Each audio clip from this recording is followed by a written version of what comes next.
Why do we fall? That question haunted Alex Thompson the day he stood outside the warehouse, where he had just been fired. His hands were calloused from 10 years of lifting crates. His back ached, and his pride shattered the world around him. Didn't pause. Cars passed. People walked by. And yet, Alex felt like everything had stopped. 36 years old, 2 kids, mortgage overdue, and now, nothing.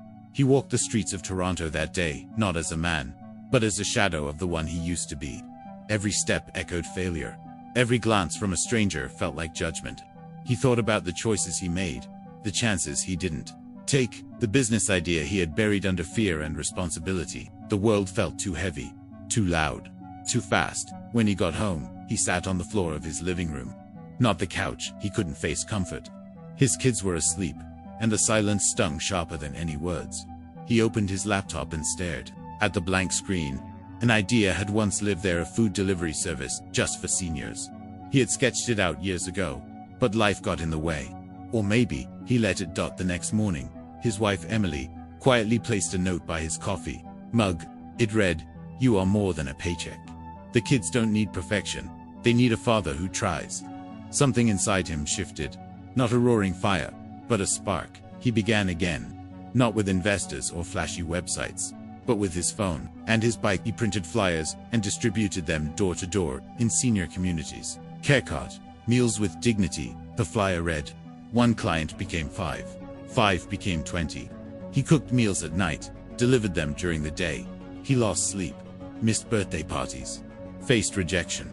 One day, his bike chain broke in the snow, and he walked miles just to deliver 2 meals. But he never stopped.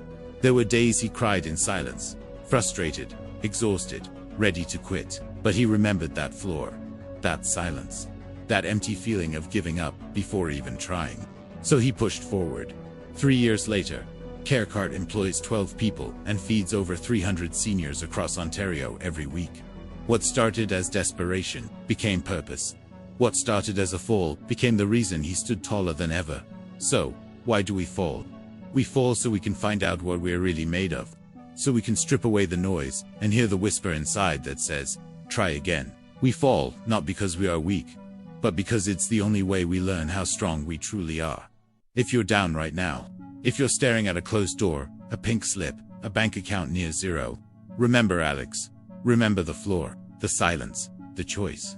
You don't have to climb the mountain today, but take 1 step, then another. Fall, rise, repeat, because falling isn't failure. Staying down is